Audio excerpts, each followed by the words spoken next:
Just ఒక్క officer గురించి ఒక ఇండియన్ గవర్నమెంట్ యుద్ధానికి రెడీ అవుతున్న సిచ్యువేషన్స్ కనపడ్డాయా? అంతే ఫోకస్డ్ గా మోడీ గారు ఆ టైంలో యుద్ధం చేశారని డెసిషన్స్ తీసుకున్నారు. అంటే యుద్ధం అంత లెవెల్లో యుద్ధం ఫుల్ ఫ్లెడ్జ్డ్ వార్ చేయాల్సిన అవసరం లేదు. ఓకే, ఇప్పుడు ఇప్పుడు ఎక్కడ పెట్టారు ఏంటిది, ఆయనను సేవ్ చేసుకోవడానికి మనం సర్జికల్ స్ట్రైక్ చేసేసి ఎట్లాగైతే వాళ్ళని మట్టు పెట్టాము, సో అట్లాంటి చేసి అటాక్ చేసేసి మనం తీసుకొచ్చుకోవచ్చు ఓకే ఆ సిచ్యువేషన్ లో. సో అంటే వాళ్ళు ఏం ప్లాన్ చేస్తున్నారు ఏంది, ఓకే పెద్ద లెవెల్లో అవుతుందా యుద్ధము అనేది దట్ గవర్నమెంట్ లేకుంటే మిలిటరీ కమాండర్స్ వాళ్ళ దృష్టిలో ఉంటుంది. కానీ చాలా వరకు అయితే యుద్ధం వచ్చే సిచ్యువేషన్ లేకుండే కానీ భయపెట్టించారు, ఆ లెవెల్లో అయితే భయపెట్టించారు. ఓకే, అంటే మనకు ఇప్పుడు ఉన్న డిప్లొమాటిక్ ఛానల్స్ ఏవైతే ఉన్నాయి అన్ని కంట్రీస్ తోటి ఫ్రెండ్షిప్ ఏదైతే ఉందో దాన్ని యూజ్ చేసుకొని ప్రెషర్ పెట్టించారు మోదీ గారు.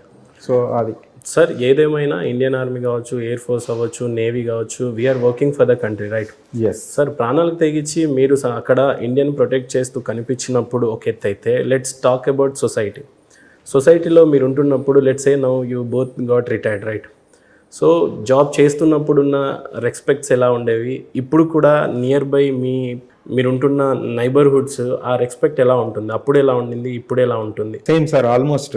ఎందుకనంటే వీఆర్ సోల్జర్స్, బయటకు వచ్చిన తర్వాత కూడా we are soldiers.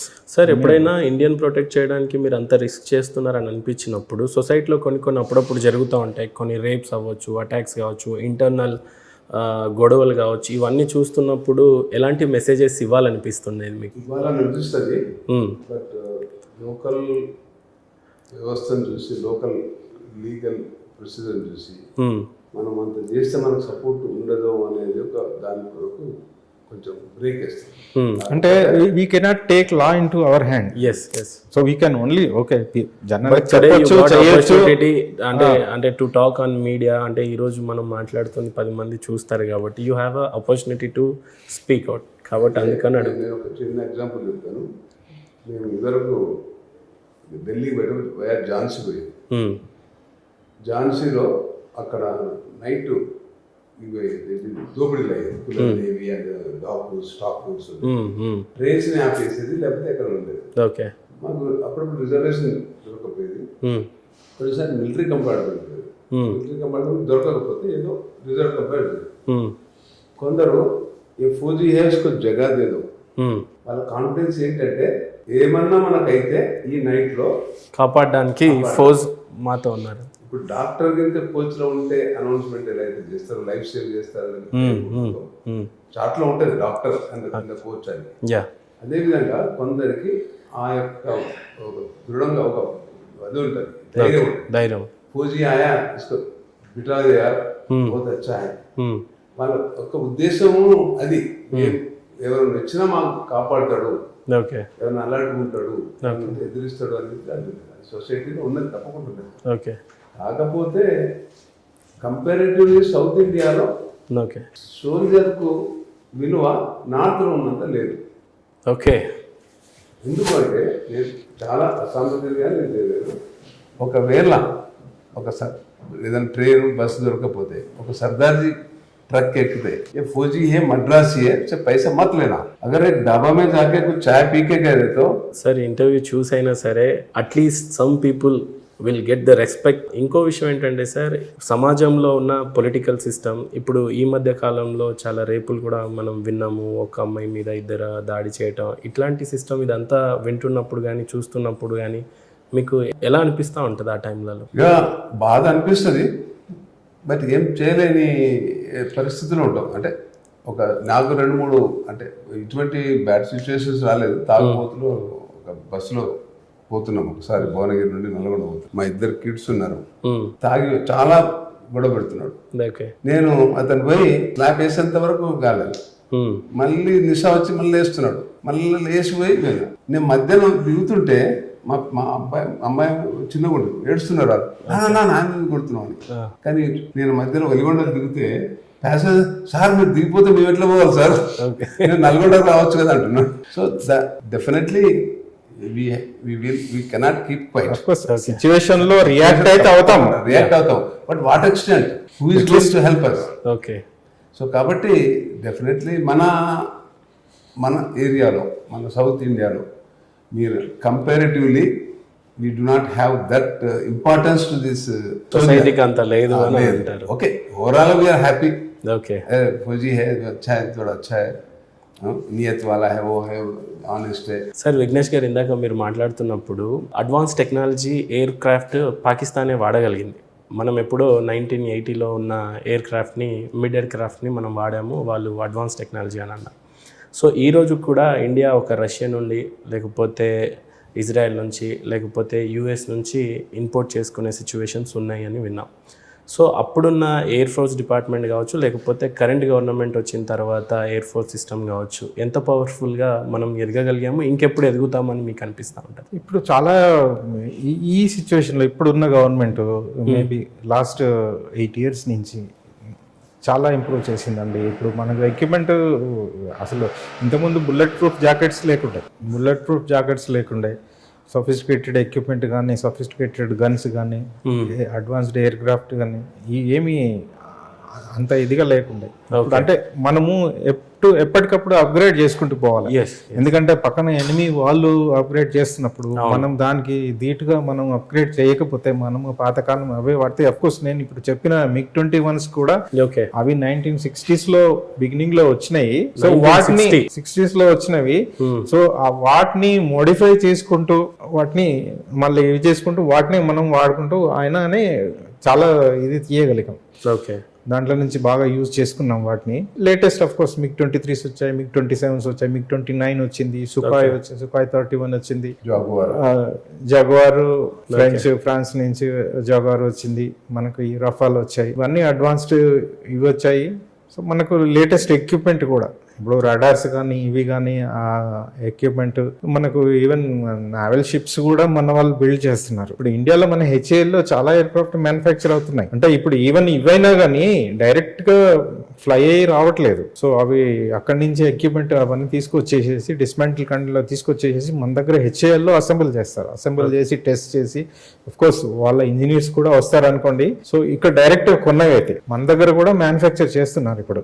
HAL manufacturing. So మన ఎయిర్క్రాఫ్ట్ మన మేక్ ఇన్ ఇండియా ఎప్పుడు నుంచి అయితే ఇది చేస్తున్నారో చాలా వరకు మన దగ్గర గన్స్ కానీ ఇవి కానీ చాలా మ్యానుఫ్యాక్చర్ చేస్తున్నాయి. బుల్లెట్ ప్రూఫ్ జాకెట్స్ కూడా మనం వీఆర్ ఎక్స్పోర్టింగ్. సో ఇప్పుడు ఎయిర్ క్రాఫ్ట్స్ కూడా మనం తయారు చేసే ఎయిర్ క్రాఫ్ట్ కూడా ఇప్పుడు అమెరికా కొనాలనుకుంటుంది అని చెప్పేసి నేను జస్ట్ మొన్న నేను ఆ సిచ్యువేషన్కి ఎదిగాం మనం ఇప్పుడు. ఓకే, టెక్నాలజికల్లీ మనకు చాలా అడ్వాన్స్గా అయిపోయాం. సార్ కొన్ని రోజుల క్రితం కావచ్చు, కొన్ని సంవత్సరాల క్రితం కావచ్చు, మన బిగ్గెస్ట్ ఎనిమీని పాకిస్తాన్గా చూసేవాళ్ళం. ఈవెన్ ఒక చిన్న క్రికెట్ మ్యాచ్ జరిగినా కూడా ఇండియా వర్సెస్ పాకిస్తాన్ అనేది రాగానే అందరు ఈగర్గా వెయిట్ చేస్తూ ఉంటాం. కానీ ఈ మధ్య కాలంలో మనకు తెలియకుండానే మన శత్రు దేశము మన ఎనిమి మారిపోతున్నట్టు సూచనలు కనపడుతున్నాయి. చైనా ఏమన్నా మనకి ఎనిమిగా మారబోతుందా సార్? మారబోవడం కాదు, మారిపోయింది. China is now only enemy is China.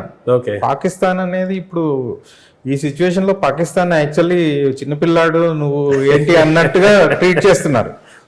Pakistan ఏం చేయలేని పరిస్థితిలో ఉంది. వాళ్ళకి ఇప్పుడు అక్కడ తినడానికి లేదు పరిస్థితి. ఇప్పుడు పెట్రోల్ డీజిల్ 200 రూపాయలు దాటిపోయింది. డాలర్ వాల్యూ కూడా ఇప్పుడు అక్కడ 230 రూపాయలు 240 రూపాయలు అయింది వాళ్ళ కరెన్సీలో.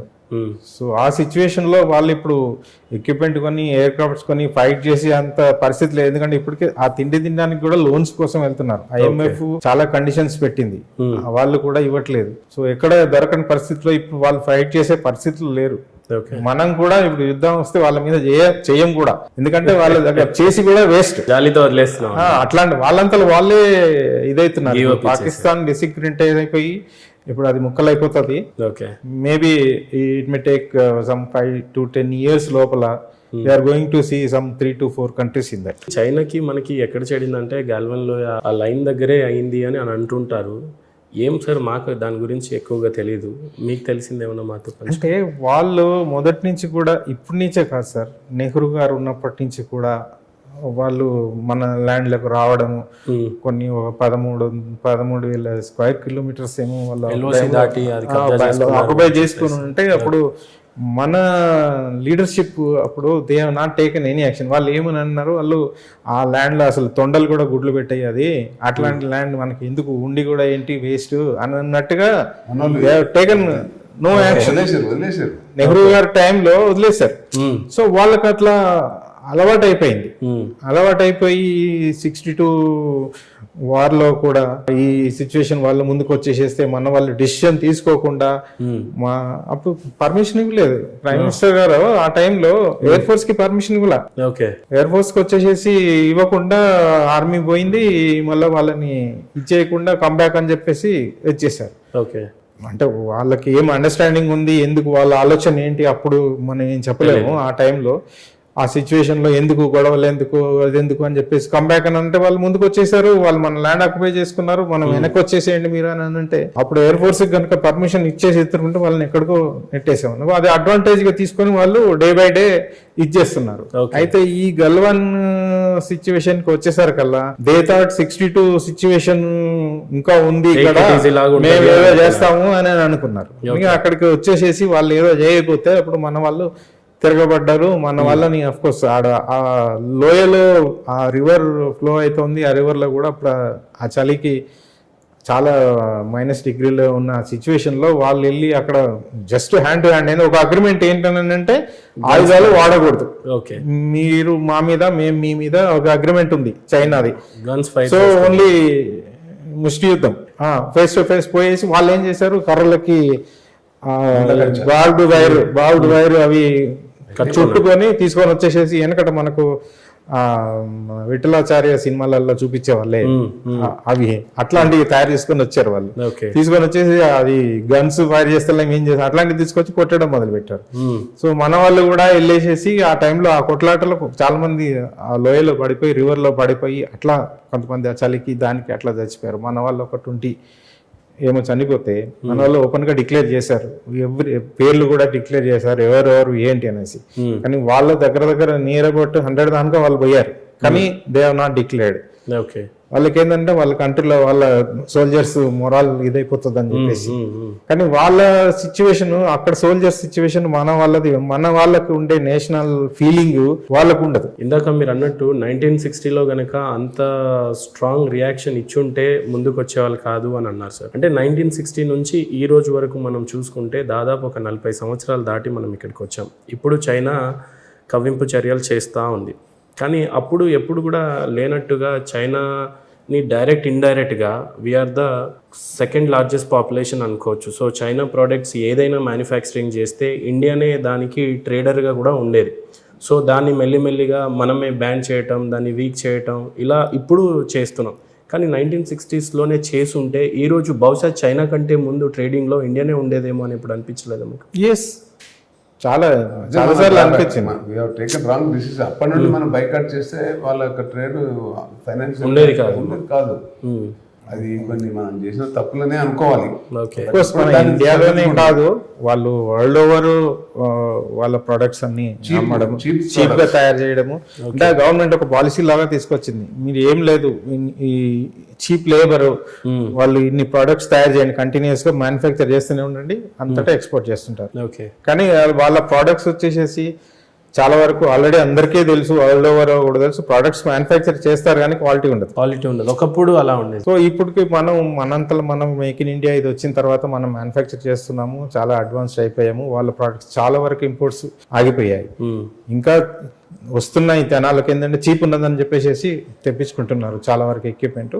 అయితే టైం విల్ కమ్, మనకు ఆల్రెడీ చాలా వరకు కట్ చేసాము. స్లోగా it may take another 10 to 15 years లో మనం సెల్ఫ్ సఫిషియెంట్ అయిపోతాము. మనం టోటల్గా ఇంపోర్ట్స్ను బ్యాన్ చేసేయచ్చు చైనా నుంచి. China already they are in doldrums, వాళ్ళకి ఇప్పుడు ఆల్రెడీ ప్రాబ్లమ్స్ స్టార్ట్ అయిపోయాయి. సార్ ఏదేమైనా ఈ మధ్య కాలంలో, అంటే ఇక్కడ నేను పొలిటికల్ పార్టీని ఇన్సిస్ట్ చేసి మాట్లాడాలని అనుకోవట్లేదు, కానీ ఏదేమైనా దేశానికి ఒక ప్రధానమంత్రి గెలిచిన తర్వాత ఏ పార్టీ నుండి అయినా సరే కానీ, but he's prime minister to every Indian. So corona టైంలో మీరు చూసుంటారు, అంటే కొన్నిసార్లు చప్పట్లు కొట్టమని, దీపాలు పెట్టమని, ప్లేట్స్ సౌండ్ చేయమని, ఏదో మనోధైర్యం ఇవ్వాలి అని చెప్పేసి ఆయన స్టార్ట్ చేసింది. కానీ అవి దాటిన తర్వాత మీరు ఇందాక అన్నట్టు పేట్రైటిక్ అనేది చైనాకి మనల్ని పోలుస్తున్నప్పుడు మనలో చాలా ఎక్కువ అని చెప్పి, కానీ అది కూడా దాటి ఈ రోజులలో మనము ఎప్పుడు కూడా, నేనైతే 75 సంవత్సరాల్లో ఏ ప్రధానమంత్రి కూడా చెప్పటం నేను చూడలే హర్ఘర్.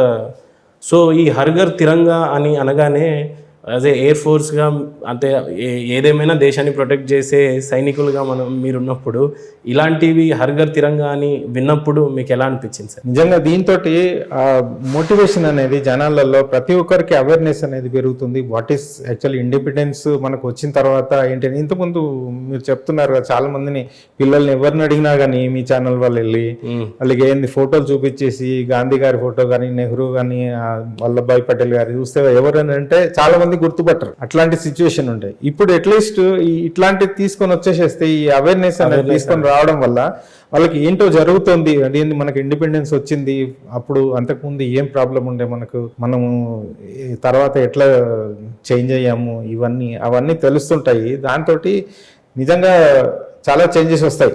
యువతరం ఎస్పెషల్లీ వీళ్ళంతా ఇవాళ రేపు నాకు ఏంది, నేను ఏదో ఇంజనీరింగ్ చేశాడు, లేకుంటే మెడిసిన్ చదివాను, ఒక ఉద్యోగం వచ్చింది, అమెరికాకి వెళ్ళిపోయాను, సంపాదించుకున్నాను, నాకు ఇంట్లో. కొంతమంది ఎలా విమర్శించారంటే పొలిటికల్ పార్టీయే ప్రధానమంత్రిని ఏమనుకున్నారంటే ట్రేడింగ్ చేసుకోవడానికి 130 కోట్ల జనాభా ఉన్న ఇండియాలో హర్ఘర్ తిరంగా అంటే దగ్గర 130 కోట్ల ఫ్లాగ్స్ని రెడీ చేయాలంటే ఇప్పుడు ఏ మ్యానుఫ్యాక్చరింగ్ కంపెనీ రెడీ లేదు. నియర్లీ 20 crores ఫ్లాగ్స్ అయినా సరే మనం మ్యానుఫ్యాక్చరింగ్ చేసి చాలా గ్రాండ్గా జరుపుకోవాలనే విధానంతో అతను అనుకున్నాడు, ప్రధానమంత్రి మోడీ గారు అనుకున్నారు అలా. కానీ కొన్ని ప్రతిపక్ష పార్టీలు ఎలా అన్నాయంటే దీన్ని కూడా బిజినెస్ వైపుగా రన్ చేయగలిగినాయి. అంటే ఒక్క ఫ్లాగ్ని 11 రూపీస్ నుంచి స్టార్ట్ చేస్తే 20-30 రూపీస్ వేసుకున్న 300 crores అని, 400 crores అని ఇలా విమర్శించినప్పుడు మీకేమని? చాలా సిల్లీ థింగ్స్ సార్ ఇది. ఇప్పుడు ఫ్లాగ్ ఉందండి, మీరు అది కొంటే 10 రూపాయలు పెట్టో లేకుంటే 15 రూపాయలు పెట్టో కొని ఉంటారు. సో ఈ ఫ్లాగ్స్ ఇంట్లో కూడా తయారు చేసుకోవచ్చు. మిమ్మల్ని ఓన్లీ నరేంద్ర మోదీ ఇచ్చిన కాంట్రాక్టర్స్ దగ్గర నుంచే తీసుకోండి, కొనండి, పెట్టండి అని కాదు కదా. హర్ఘర్ తిరంగా అంటే మీరు ఎక్కడి నుంచైనా తీసుకురండి, మీ లోకల్ టైలర్ షాప్ లో వాళ్ళు కూడా అమ్ముతున్నారు. ఇప్పుడు జమ్మూ కాశ్మీర్ లో చూపిస్తున్నారు కదా, వాళ్ళు అక్కడ వాళ్ళకి ఇదొక జీవనోపాధి లాగా అయిపోయింది, వాళ్ళు అన్ని కుట్టి చేసి అమ్ముతున్నారు. సో అది ఎవరికో కాంట్రాక్టర్ లేకుంటే టాటాకో, బిర్లాకో, రిలయన్స్ కో ఇచ్చింది కాదు కదా. ఇప్పుడు ఎవరన్నా డబ్బులు చేసుకుంటున్నారు అని నమ్మొచ్చు, కానీ మోదీ గారిని ఇప్పుడు పొలిటికల్ గా అయినా కానీ కాదు, there is lot of difference.